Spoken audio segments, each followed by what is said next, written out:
Despite the difficulty or magnitude of a situation, some people will go to any extreme to try and save a life. We begin near Barnes Lake in Alaska, where what had started out as a local curiosity was turning into a very large problem. Most of the footage in this story was taped as events unfolded during the first week of October 1994.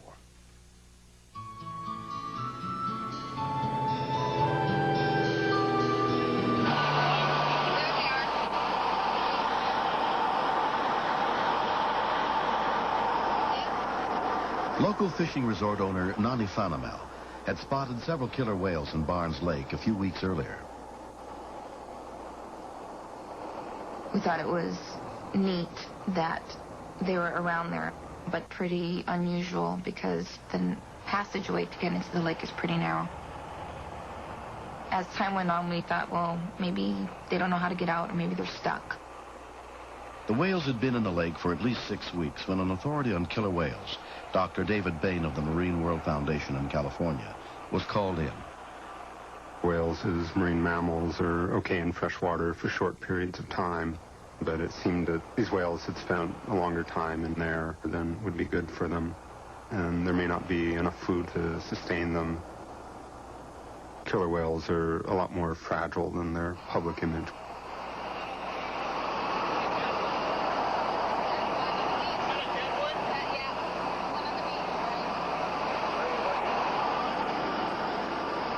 When we flew over and saw the dead whale, I kind of sat there in disbelief because I didn't think that it was that bad. Victor Ives and a camera crew accompanied David on the journey to the lake to check on the whales. Hang on now, it gets really turbulent in here. We went in at high tide. There was only that time of day for about 45 minutes or an hour that it was safe to get in and out of that lake. Fishing show producer Russ Cameron was following in another boat. Whales don't like real swift water anyway.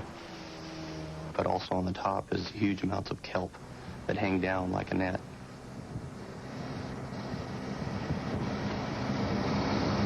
Well, it looks like we made it into the main body of the lake. We didn't know whether the whale's death had anything to do with being in the lake. It may have just died of old age.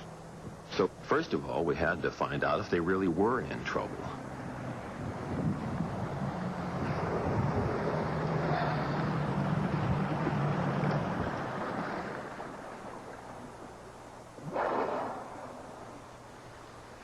Normally, when they come out of the water, there's that powerful burst of air through the blowhole, and it was pathetic. It was weak.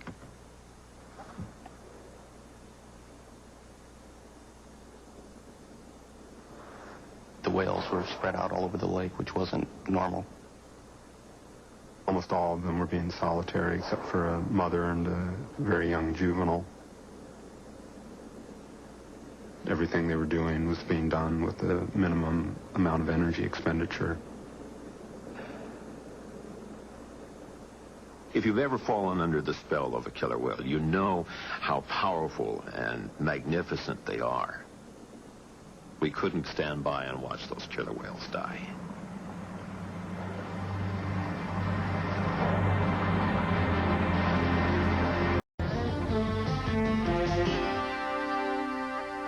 When Marine World scientist David Bain determined that a school of killer whales who had found their way into a lake in Alaska were starting to die, he put out a call for additional help.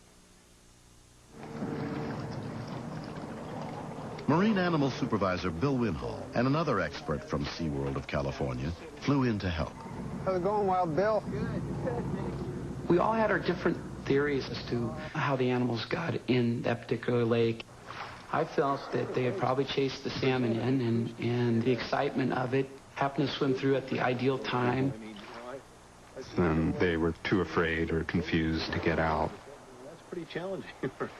We had to decide, what are we going to do to try to get them out of there? The highest tide tomorrow, The highest tide's tomorrow, right? We talked about the possibility of hurting them. But I had some doubts because I know in my work with whales and dolphins that sometimes they do hesitate going through a narrow channel. Because of their mere size alone, you want to be very, very careful. We didn't want anybody getting hurt. It was finally decided that none of them were going to get out of there alive. If we didn't get them out by the next high tide. As much scouting as we've been doing is worthwhile. Commercial fisherman Mike Farley helped round up local boat owners to take part in a rescue attempt. In that country, all you have to do is ask for help and you'll get help. A number, you need a pipe and a hammer. If you don't have it, let us know. 9 years earlier, Marine World veterinarian Laurie Gage had participated when Humphrey the humpback whale was rescued from the Sacramento River. When David called, I was immediately thinking of the Owakami pipes. And these are steel pipes that we hang down into the water. They're sealed at one end to make them hollow as you bang on them. Whales and dolphins don't care to hear that noise come towards them. They tend to move away from it. But as far as I know, it's never been tried with killer whales. Try not to get water in the pipes. Is it yours? No. Whose is it? Yours. You get that on my boat? There was a lot of smiles and maybe some doubt in some people's mind that this might work. Where's your position? Where one? I told David that we would need at least 10 boats. The idea was to ring the edge of the lake. I can see 1 through 5 are in position. Yeah, there's 9 and 10 in position. That's a good staging right there. If we get very much further apart than that, it starts being less effective. Okay, let's start banging.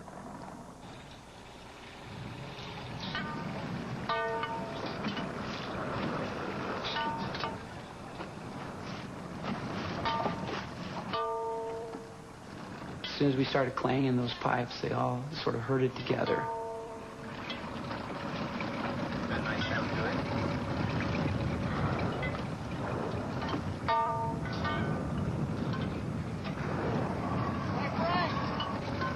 By having a big ring that started to collapse, they wouldn't have any choice except to move into the creek. Boat 6, you look like you're a bit out in front. Why don't you hold up there till 1 through 5 catch up with you? Well, actually slow down a little bit right now. Let everybody catch up and then get your distances again between each other. Bill, you need to move up toward Clifford. That's a Roger. I'm working on that.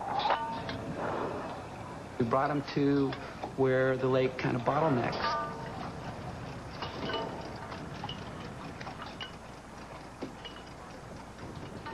The whales started slapping their tails, warning us to get back. Now's the time for everyone to kind of hold their position. If you push them too hard, they may panic at what's in front of them and dive down deep and come back underneath your boat, and you are lost. Because at that point, those whales have figured out that the pipes aren't such a threat to them.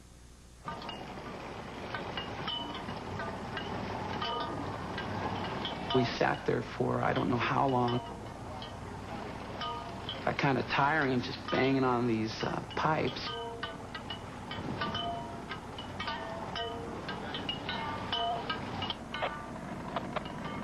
Got a nice rainbow behind you. While we were waiting, there was a large rainbow right over the tops of these killer whales, and we just looked at it, and we really just couldn't believe it. It was over the exit where they needed to go. I mean, it's just look up whales. You can see where you need to go here. You know, God's trying to help you a little bit. They had been hesitant, but it looks like they're moving forward again. They finally went around the corner and into the creek. We'll send somebody up to check out the rapids. The plan was to gently, slowly move the whales up to the area of the mouth of the rapids, hold them in that area until we reached that slack tide where there was very little current going either direction, and then push them again to get them to go through. I didn't really expect this to work. Pretty intelligent animal, and it's working a lot better than I thought it would. Test will be when they go through the narrows. We're going to be real shallow. I think they sense it, and they probably try their hardest to come back about it. Hey, Bill, you guys need to spread out more. There's a big gap here. going to push them down the wrong channel. Orange boat, back! Back! Get back! One point, they turned back toward the boats, and we all got very anxious. We didn't know where they were. We had our hearts in our throats at this point because we thought we maybe had lost the whole group.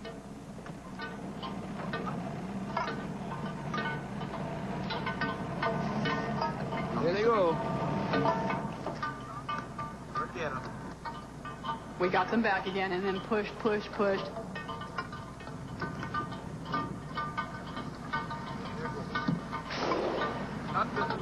one of you, cowboy? We had them in the mouth of the creek a little bit early. At that point, the kelp forest was very dense. They started to thrash around a bit, slap their tail some. They didn't want to go any farther. We just kept bringing our boats in.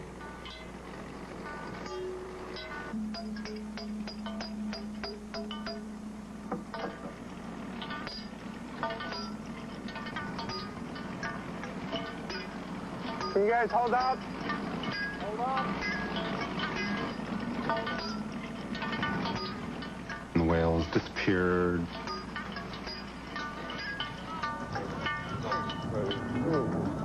Easy. Watch that. One whale broke through and went on through the kelp forest. Okay, I think somebody rear-ended. They're going through. Here we go. And then the other whales followed. It wasn't rapids at all. It wasn't dangerous. It was exactly perfect timing. David had figured out exactly when they needed to go through.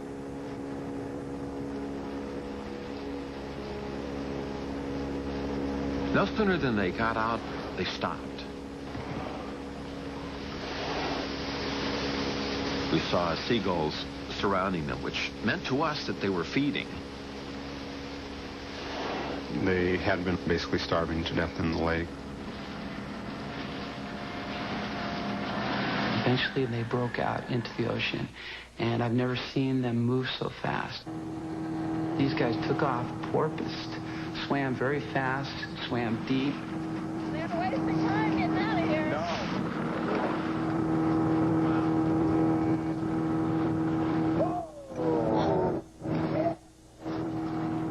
A movie script couldn't have done it any better. It just felt so rewarding, and it seemed so right. You're happy whales, we're happy people. What more can we ask? A beer. Hey, soda. All right. On that day, the volunteer rescuers succeeded in herding 7 of the 8 whales out to sea. What we saw in all of this was 2 competing marine parks. Corporate America, volunteers, commercial fishermen, all coming together in a real citizen effort to make it happen. Look, there's that big smile on the line. Oh, I see. It just went as perfectly as if these people had been driving whales all of their lives. We're going to go bid the whales farewell, get a close-up of them, and then head back. In terms of a life's experience on a scale of 1 to 10, this is definitely a 10. By the next day, the missing whale was found dead. When that juvenile male died, it just brought to light what a dire circumstance these whales were in. If we hadn't gotten those whales out within the next few days, more would have died.